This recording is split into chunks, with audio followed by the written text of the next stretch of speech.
ஆச்சி மசாலா. எந்த சமையலும் ருசி தேடும் ரகசியம் 20 ரூபாய்.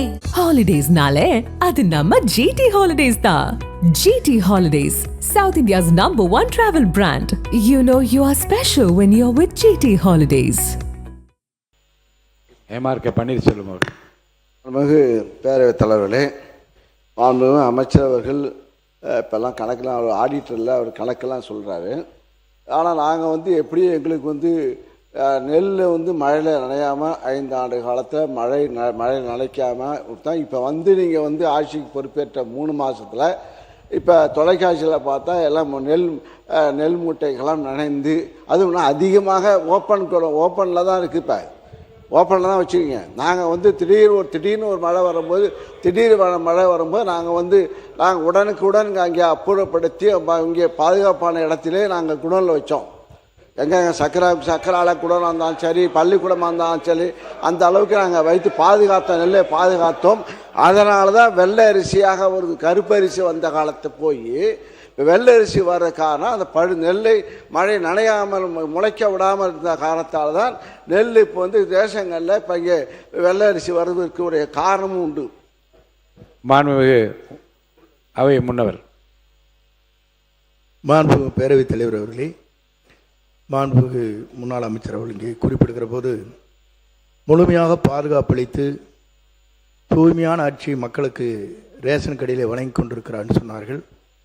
ரேஷன் கடையிலே வாங்குகிற அத்தனை பேரும் ஆற்றுக்கும் கோழிக்கும் தான் அதை தீவனமாக பயன்படுத்தி கொண்டிருக்கிறார் என்பதுதான் நாடறிந்த உண்மை. ஆகவே நீங்கள்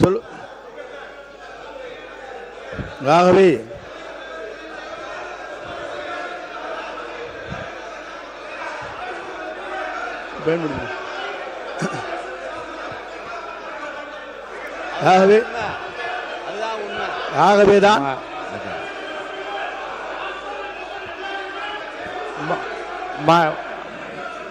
மாண்புமிகு உறுப்பினர்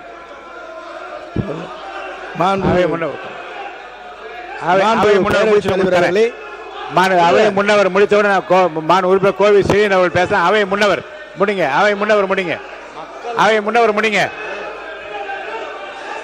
உட்காருங்க. அவை முன்னவர் நீங்க முடிச்சிட்டீங்களா? முடிங்க. உங்களுக்கு தரேன், வாய்ப்பு தரேன். அவை முன்னவர் பேசி முடித்து உங்களுக்கு வாய்ப்பு தரேன். ரெண்டு பேருமே பேசலாம். உட்காருங்க. அவை முன்னவர் பேசி முடித்தவுடன் 2 பேர் நீங்க கோவை செடியன் நீங்களும் பேசலாம், அவரும் பேசலாம். 2 பேருக்கும் உட்காருங்க. நீங்க உட்காருங்க. பேரவைத் தலைவர் அவர்களே உட்காருங்க. சொல்லுங்க. நீங்க சொன்னீங்க, அதுக்காக சொல்லியிருக்கேன். அதற்காகத்தான் நம்முடைய முதலமைச்சர் அவர்கள் சன்னரக நெல்லை உற்பத்தி செய்ய வேண்டும் என்பதற்காகத்தான் இந்த தொகையை உயர்த்தி கொடுத்து எதிர்காலத்தில் சன்னரகை தான் இந்த மக்கள் வேண்டும் என்று விரும்புகிறார்கள். அண்டை மாநிலங்களிலிருந்து அந்த அரிசி வருகிறது, பல இடங்களிலிருந்து வாங்கப்படுகிறது. நம்முடைய சன்னரகம் என்பது உற்பத்தி குறைவாக இருக்கிறது என்பதுதான் உண்மை. ஆகவே அதை உற்பத்தி செய்ய வேண்டும் என்ற நோக்கத்தோடு தான் அந்த பணிகளை மேற்கொண்டார்கள். மாண்பு உறுப்பினர் அவர்கள் சொல்லுகிற போது இல்லை அதை ஒரே சொல்லிடுறேன். மாண்பு பேரவைத் தலைவர் அவர்களே, நான் சொன்னதில் உங்களுக்கு அதில் இருக்கும். அதை சில பேர் பயன்படுத்துவதில்லை என்பதுதான் உண்மை. ஏனென்று சொன்னால் MRK பன்னீர்செல்வம் நீங்க பேசுங்க. MRK பன்னீர்செல்வம் அவர்கள் மட்டும் பேசலாம். உங்களுக்கு துணையாக பின்னாடி யாரும் பேச அனுமதிக்கும். திரும்பி பாருங்க, கொஞ்சம் திரும்பி பாருங்க. நீங்க மட்டும் பேசுங்க. பேரவைத் தலைவர்களே, இங்கே முன்னாள் அமைச்சர் நேரு கூட அந்த ரேஷன் அரிசி தான் சாப்பிட்றேன். ஏன்னா சுகர் கம்மியாகும்ட்டு, அதை சுகரை கம்மியாகும்னு சொல்லி அது மோட்டா அரிசி சாப்பிட்றாரு. அதனால் எல்லாரும் உறுப்பினர் நேரு அவர்கள் பேசட்டும். மாண்புமிகு பேரவைத் தலைவர்களே, அவை முன்னவர் என்ன அர்த்தத்தில் அப்படி சொல்கிறார்? ஆட்டுக்கும் மாட்டுக்கும் என்பதெல்லாம் இல்லை. குறிப்பாக உங்களுக்கு அரிசி எப்படி கொடுப்போம் என்று சொன்னால், நானும் இந்த உணவுத்துறை 30 வருடத்துக்கு முன்பு நான் பார்த்தேன். எனவே சொல்வது, கருப்பாக இருக்கிற அரிசியை கடைசி நேரம் வேறு வழியே, அப்போதெல்லாம் அரிசி கிடைப்பது கஷ்டம். சென்ட்ரல் போர்லேருந்து கிடைக்கிறது கஷ்டம். அப்போ அது 1 மாதத்துக்கு 1/2 மாதத்துக்கு கொடுப்பாங்களே தவிர, நம்முடைய மாண்புமிகு உணவுத்துறை அமைச்சர் சக்கரபாணி வந்த பிறகு பாதுகாப்பான குடோன் எந்த காலத்திலும் எந்த உணவு, அவரும் உணவு அமைச்சராக இருந்தார், நானும் உணவு அமைச்சராக இருந்தேன். ஆனால் அவர் தான் நிறையா கட்டினார். அவருடைய காலத்தில் நம்முடைய தளபதி அவர்கள் அதற்காக நிதி ஒதுக்கி நெல்லை நனையாமல் கொண்டு சென்றது சக்கரபாணி. நம்முடைய நான் சொல்லிடுறேன், நான் ஒரு நிமிஷம் சொல்லிடுறேன், நீ சொல்லு.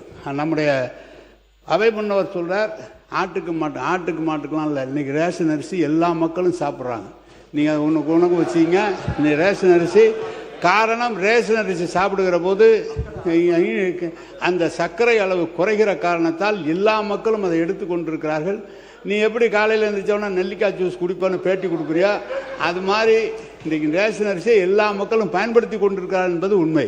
உறுப்பினர் அவை முன்னவர் மாண்பு பேரவைத் தலைவர் அவர்களே, சக்கரை நோயை தடுப்பதற்காக இந்த ரேஷன் அரிசி பயன்படுத்து என்று சொன்னால் நீங்கள் கஞ்சி வைத்து கொடுப்பதிலே நாங்கள் வாழ்த்துக்கிறோம். மாண்பு உறுப்பினர் ஆர் காமராஜ் அவர்கள் அங்கே பேசுகிறேன். மாண்பு பொதுப்பணித்துறை அமைச்சர், பொதுப்பணித்துறை அமைச்சர் பேசப்படும் பேசுங்க. காமராஜ் உட்காருங்க. மாண்பு பொதுப்பணித்துறை அமைச்சர்.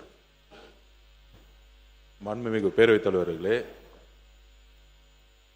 நம்மளுடைய முன்னாள் விவசாயத்துறை அமைச்சர் விவசாயத்துறை மானியருக்கு போய் சொன்னார், அண்ணன் நேருக்கிட்ட வந்து ஆயிரக்கணக்கான விவசாய நிலம் இருக்கு, அவர் அங்கேயே வந்து நெல் எல்லாத்தையும் போட்டு உற்பத்தி பண்ணிக்கிறாருன்னு.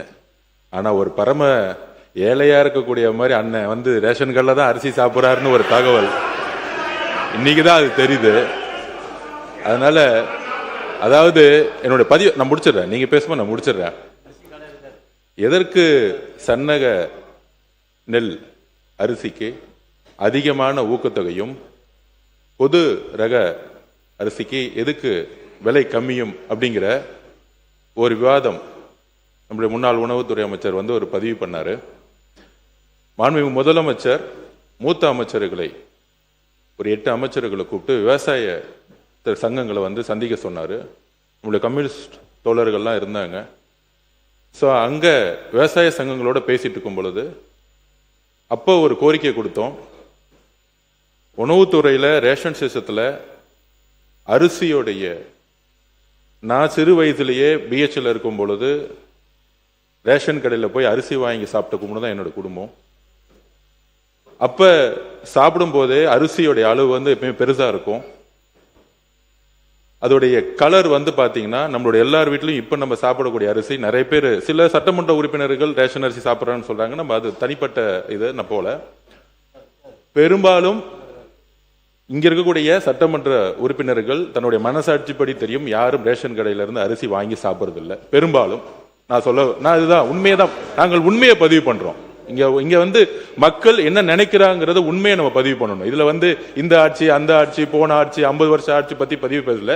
இன்னைக்கு இருக்க நிலைமை என்னங்கிறத மாண்புமிகு முதலமைச்சருடைய கவனம் போய் சென்ற பிறகு அப்போ விவசாயிகள் சொன்னாங்க, நாங்கள் வந்து எங்களுடைய பயிரை மாற்றணும்னா நீங்கள் வந்து சன்ன நகர்களுக்கு வந்து அதிகமான ஊக்கத்தொகை கொடுங்க அப்படின்னு பதிவு பண்ணுவோம். மாண்புமிகு முதலமைச்சர் திருப்பியும் ஒரு விவாதம் நடந்துச்சு.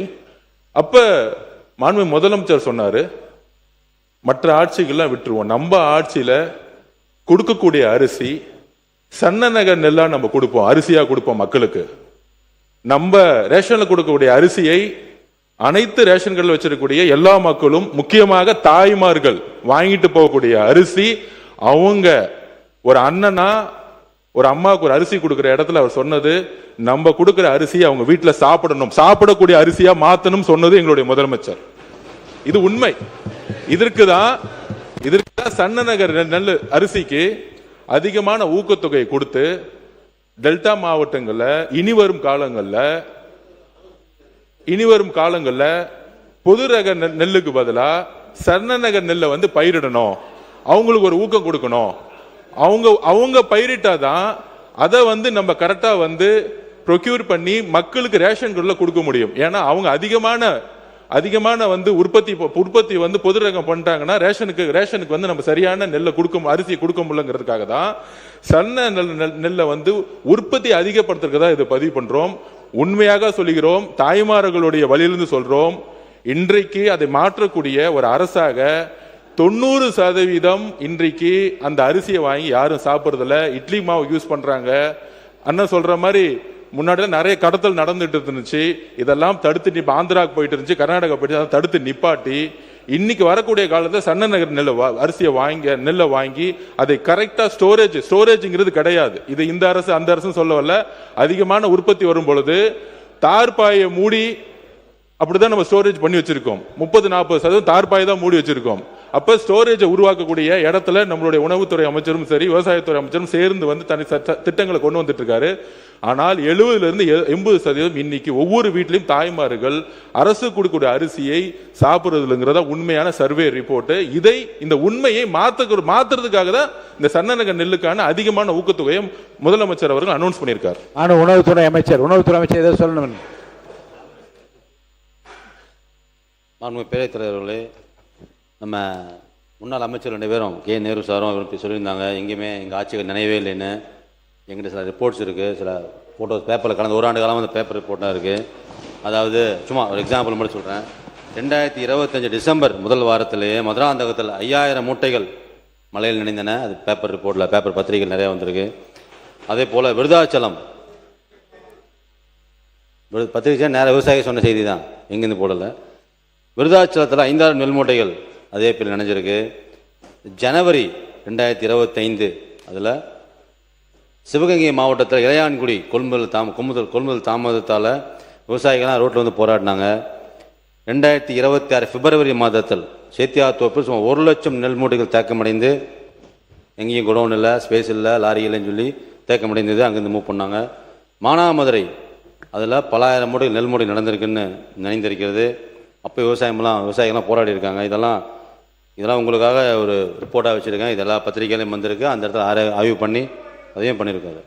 உறுப்பினர் காமராஜ் அப்படி முன்னாள் உணவு அமைச்சர் அவர் பேச வர உங்களுக்கு சொல்றேன். அவர் பேசி இன்னும் அவர் பேச கொடுக்குறேங்க, கண்டிப்பா அவர் பேச அப்புறம் கொடுக்குறேன். உறுப்பினர் காமராஜ் அவர் முன்னாள் அமைச்சராக இருந்தவர். அதில் மாண்புமிகு பேரவைத் தலைவர் இல்லை, நானும் இந்த துறையில் 9 ஆண்டுகள் உணவுத்துறை அமைச்சராக நான் புரட்சி அம்மா காலத்தில், நான் எடப்பாடி காலத்தில் பணியாற்றி அந்த வாய்ப்பை பெற்றிருக்கிறேன். அந்த அடிப்படையில் அமைச்சர்கள், மூத்த அமைச்சர் செங்கோட்டையன் அவர்கள், அதே போல் பொதுப்பணித்துறை அமைச்சர்கள் எல்லாம் இதை பெரும்பாலும் இந்த அரிசியை, ரேஷன் அரிசியை சாப்பிடுவதில்லை, வாங்குவதில்லை என்று சொன்னார்கள். அனைவருக்குமான பொது விநியோக திட்டம் என்பது இந்தியாவிலே தமிழ்நாட்டில் மட்டும்தான். பாக்கி எல்லாருக்கும் டார்கெட்டட் தான். அதாவது ஒரு பகுதியினருக்கு தான் கொடுக்கிறார்கள். அனைவருக்குமான பொது விநியோக திட்டத்தை வழங்குவது நம்ம தமிழ்நாடு மட்டும்தான். அது மிகப்பெரிய திட்டம், இந்த அரிசி வழங்குகிற திட்டம். அதை நம்ம மூத்தவர்கள் கொச்சைப்படுத்தக்கூடாது. இதில் நான் சொல்லிடுறேங்க. மாண்புமிகு பேரவைத் தலைவர்களே, நாங்கள் கொச்சைப்படுத்தவில்லை. இந்த அனைத்து திட்டங்களும் எந்த ஆட்சியில் கொண்டு வந்தாலும் அதுல நல்லது இருக்கு, அதை நாங்கள் யாரும் கொச்சைப்படுத்தவில்லை. ஆனால் இன்னைக்கு இருக்கக்கூடிய உண்மையான பிரச்சனைகளை இந்த சபையின் முன்பு பொதுமக்கள், முக்கியமாக தாய்மார்கள் பக்கத்தில் இருக்கக்கூடிய வழிகளை நாங்கள் அதை எக்ஸ்பிளைன் பண்ணிட்டு இருக்கோம். முக்கியமா அதாவது நான் ஒன்று பதிவு பண்ணிடுறேன். அதாவது இலவச மருத்துவமனை இருக்கு, இலவச கல்விகள் இருக்கு, இலவச அரிசி இருக்கு. ஆனால் இங்க இருக்கக்கூடிய மந்திரிகளோ, இங்க இருக்கக்கூடிய சட்டமன்ற உறுப்பினர்களோ இலவச மருத்துவமனைக்கு போனது கிடையாது, இலவச கல்வி நிலையங்களுக்கு போனது கிடையாது, இலவச அரிசியை நம்ம சாப்பிட்டது கிடையாது. இலவசம் என்பது நம்ம பயன்படுத்துகிற மாதிரி இருக்கணும். எல்லோரும் சமம் நினைக்கக்கூடிய ஒரு அரசா இருக்கு. இது வரைக்கும் எந்த அமைச்சர் போய் ஒரு ஃப்ரீயா இருக்கக்கூடிய ஹாஸ்பிட்டல் போய் படுத்திருக்கிறாரு? உடம்பு சொல்லனா சிங்கப்பூர் போறாங்க, உடம்பு சொல்லனா பிரைவேட் ஹாஸ்பிட்டல் போறாங்க. அப்ப இங்க இலவசம்ங்கிறது கருணை அடிப்படையில் இருக்கு. இலவசங்கிறது தகுதி அடிப்படையில் இருக்கணும். அதாவது மக்களுடைய உரிமை. அது நம்ம கருணை அடிப்படையில் கொடுக்கக்கூடிய அரசு எங்களது கிடையாது. இதெல்லாம் இலவசம்ங்கிறது வார்த்தையே தவறு. இதை உரிமை, மக்களுடைய உரிமையை எந்த ஊழலும் இல்லாமல் நேர்மையான முறையில் எங்களுக்கு உடம்பு சொல்லனா நாங்க ராஜீவ்காந்தி ஹாஸ்பிட்டல் போனோம். அப்படி ஒரு மருத்துவமனையை உருவாக்கணும். ஒரு எம்எல்ஏ ரேஷன் அரிசி போய் எடுத்து சாப்பிடக்குள்ள குவாலிட்டி கொடுக்கணும். அந்த குவாலிட்டியான ஒரு தரத்தை உருவாக்கணுங்கிறதா நாங்க பதிவு எடுத்தோட யாரையும் கொச்சைப்படுத்துவது நோக்கம் இல்ல. அனைத்து தலைவர்களும் திட்டங்களை கொண்டு வந்திருக்காங்க. ஆனால் திட்டங்கள் சரியான முறையில் ஒரு நம்மெல்லாம் சாப்பிடக்கூடிய அரிசியோ, நம்மெல்லாம் போகக்கூடிய மருத்துவமனையோ, நம்ம குழந்தைகள் படிக்கக்கூடிய ஒரு கல்வி நிலையங்களோ இன்னைக்கு இல்லை. இதை மாற்றக்கூடிய இடத்துல நாங்கள் இருக்கிறோம். அதை மாற்றுவோங்கிறத நாங்கள் பதிவு பண்றோம். உறுப்பினர் கே நேரு அவர்கள் பேரவைத் தலைவர் அவர்களே, பொதுப்பணித்துறை அமைச்சர் அவர்கள் ஒரு நிமிஷம் சொல்லுறேன், நான் சொல்றேன் உட்காருண்ணா. பொதுப்பணித்துறை அமைச்சர் அவர்கள் சொன்னாங்க, சன்னரக அரிசிக்கு கூடுதலான விலை கொடுத்து விவசாயிகளை சன்னரகத்தை உற்பத்தி செய்து மக்களுக்கு சன்னரகமாக கொண்டு சேர்ப்பதுதான் எங்களுடைய அரசுன்னு சொன்னார். நம்ம செய்ய முடியாது. சன்னரகம்லாம் குறுவை, தாளடி, நவரைப்பட்டம் என்று 3 பட்டங்கள் விளைகிறது. 3 பட்டங்களில் குறுவையில் விளைகிறது மொத்தமான அரிசி தான் விளையுது. அதாவது 7-31, 46, AST 16. ஆந்திரா பொன்னி போன்ற ரகங்கள், AST 16 போன்ற ரகங்கள் இது புதிதாக கண்டுபிடிக்கிற தமிழ்நாடு அரசு அதுபோல் சன்ன ரகம். அந்த தமிழ்நாடு அரசின் சார்பாக அறிவிக்கப்பட்ட அரிசி அளவு அதிகமாக கிடைப்பதில்லை. ஆந்திரா பொன்னி மட்டும்தான் அதிகமாக கிடைக்கும். எனவே சன்ன ரகம் தாளடி பட்டத்தில் மட்டும்தான் உருவாகும். நவரை பட்டத்தில் தாளடி சன்னரகம் போட்டால் விளைச்சல் அதிகமாக வராது, விவசாயிக்கு லாபம் வராது. எனவே சன்னரகம் என்பது ஒரு பட்டத்தில் தான் வர முடியும். நீங்கள் நினைப்பதை போல வெளியிலிருந்து வேணால் வாங்கலாம், நீங்கள் சன்னரகத்தை வாங்கி வேணால் கொடுக்கலாமே தவிர விளைவிக்க முடியாது. இதுதான் அரசியலில் நம்முடைய பொதுப்பணித்துறை அமைச்சர் சொன்னார். ஆயிரக்கணக்கான ஏக்கர் நிலம் வச்சுருக்காங்க. எவ்வளோ நிலம் இருந்தாலும் சாப்பிட்றது தான் சாப்பிட முடியும். சர்க்கரை நோய் வந்தவங்க அந்த ரேஷன் அரிசி சாப்பிட்டா தான் அது குறையுங்கிற டாக்டருடைய அட்வைஸில் தான் அந்த அரிசி சாப்பிட்டுட்டு இருக்கிறோமே தவிர இதுதான் உண்மை. இதை உங்களுக்கு விளக்கமாக சொல்கிறேன். ஏதோ நாங்கள் உற்பத்தி பண்ணி உங்களை மாதிரி இருக்கிறவர்களுக்கு அதை நான் கொடுப்பதற்காக தான் அது உற்பத்தி செய்து கொண்டு இருக்கிறோம். மாண்புமிகு காமராஜ் முடிங்க.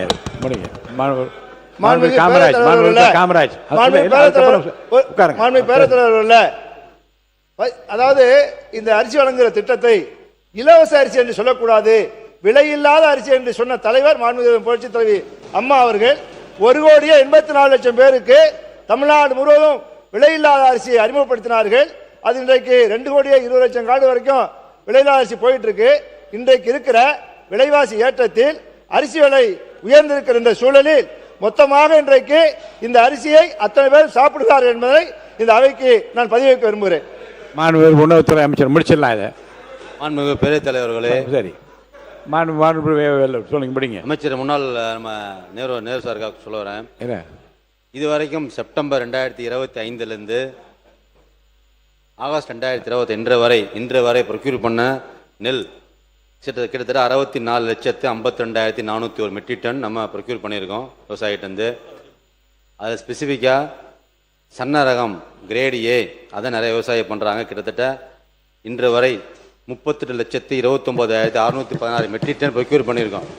அதே காமன் நீங்கள் சொல்கிற மோட்டார் ரகம் காமன் வெரைட்டி 26,22,750 மெட்ரிக் டன் தான் வாங்கியிருக்கோம். இன்னைக்கு விவசாயிகளே அதிகப்படியாக நெல் நம்ம ஏன் அது விலை அதிகமாக கொடுத்துருக்கோம் காரணமே கூட எல்லா விவசாயிகளும் ரெக்வஸ்ட் பண்ணதே எல்லாமே இந்த மோட்டார் ரகங்களை அதிகப்படியாக எங்களுக்கு விளைவிக்க முடியல, எங்கள் சன்ன ரகமாக இருந்தால் மக்களுக்கு கொடுக்க முடியுங்கிறதுனால கிட்டத்தட்ட காமன் 26 லட்சம் இருந்தது இந்த வருடங்கள். அதே காமன் வெறும் 38 லட்சம், கிட்டத்தட்ட 12 லட்சம் அதிகமாக இருக்குது. இல்லைங்கிறோம். இதில் காமன் வெரைட்டியை விட மோட்டார் நம்ம கிரேடு ஏ 38 லட்சம் ப்ரொக்யூர் பண்ணிகிட்டு இருக்கோம். இனி வருங்காலங்களில் காமன் வெரைட்டியை விட்டுட்டு கிரேடு ஏக்கு அதிகப்படியான முக்கியத்துவம் கொடுத்து பிரைஸ் அதிகமாக கொடுத்துருக்காங்க மனோஜ் அவர்கள். மாண்புமிகு ஏவா வேலு அவர்கள்.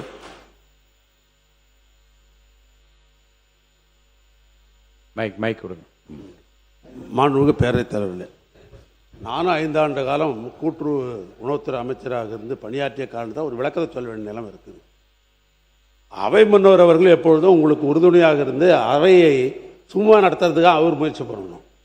அவரே ஒரு பிரச்சனையை உருவாக்கி விட்டார் என்று சொன்னால் எப்படி அவை நடத்த முடியும்? ஒன்று, இப்போ ஏற்கனவே 5 ஆண்டு காலம் நாங்கள் ஆட்சியில் இருக்கிற பொழுது இந்த இடத்துல தான் உட்கார்ந்தார். என்னைக்காவது ஒரு நாளாவது இந்த பொது விநியோக திட்டத்தில் உங்கள் ஆட்சியில் அரிசி சரின்னு எங்கேயாவது ஒரு நாளாவது கேள்வி கேட்டிருப்பாரா? அதுவும் இல்லை. ஏதோ ஏன் சொல்கிறாருன்னு சொல்கிறேன். கழக ஆட்சியை பொறுத்தளவிற்கு பொது விநியோக திட்டம் சிறப்பாக இருப்பது என்று பத்திரிக்கை இல்லை, இந்தியன் பத்திரிக்கையும் ஹிந்து பத்திரிக்கையும் டைம்ஸ் ஆஃப் இந்தியா பத்திரிக்கையும் ஆர்டிக்கல் எழுதாங்க. என்ன தெரியுங்களா? கழக ஆட்சியிலே பொது விநியோக திட்டம் மிக சிறப்பாக இருக்கு என்று சொல்லி தன்வீர் பண்டாரி, தீபக் வர்மா உச்சநீதிமன்ற நீதிபதிகள் பாராட்டி அந்த செய்தி வந்தது. ஒன்று. இது மெத்தேட் எப்படின்னு கேட்டீங்கன்னா, பொதுவாக ரேஷன் கடைக்கு வருகிற அரிசி எப்படி இருக்குன்னு கேட்டால் தமிழ்நாட்டில் நம்ம நெல்லை நம்ம பர்ச்சேஸ் பண்ணுறோம். அந்த நெல்லை பர்ச்சேஸ் பண்ணுறதை அரிசியாக்கி அது ஈடு செய்து விட்டு எஞ்சி இருக்கிற அரிசி எங்கிறது கொடுக்குறாங்கன்னா மத்திய அரசாங்க தொகுப்புத்திலேருந்து அரிசி தராங்க.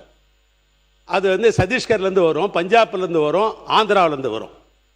ஒரு முறை நம்ம அவை முன்னவர் சொன்னதை போல அரிசி வந்து பழுப்பு நிறத்தில் வந்தது. அது சதீஷ்கர்லேருந்து வர்ற அரிசி.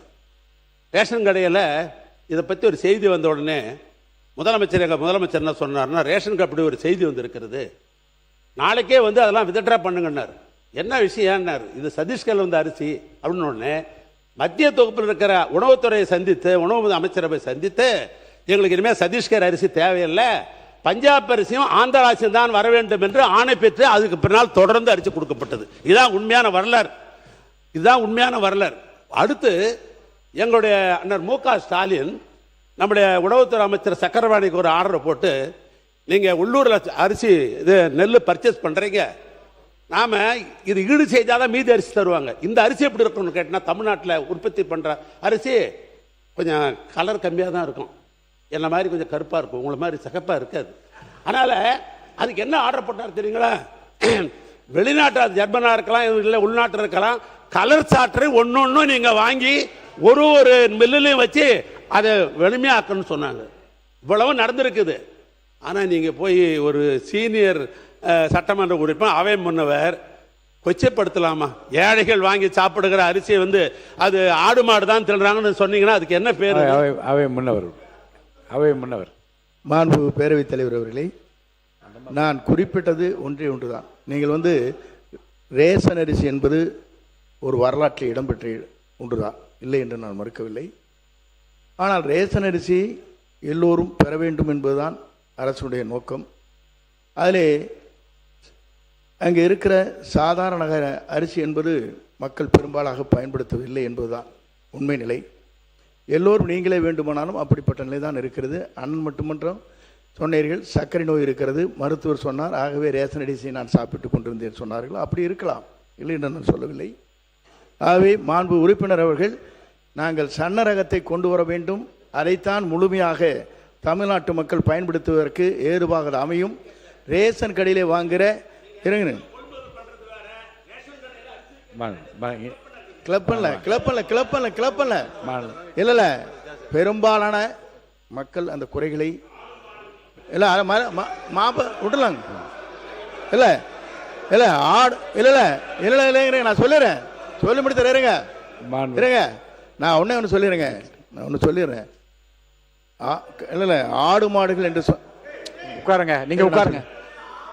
இல்லை ஆடு இருங்க இருங்க, சில பேர் தரமில்லாத அரிசி வருகிற போது இதை சில பேர் அதை பயன்படுத்தினார் என்று எங்களுடைய எல்லாம் தகவல் வந்திருக்கிறது.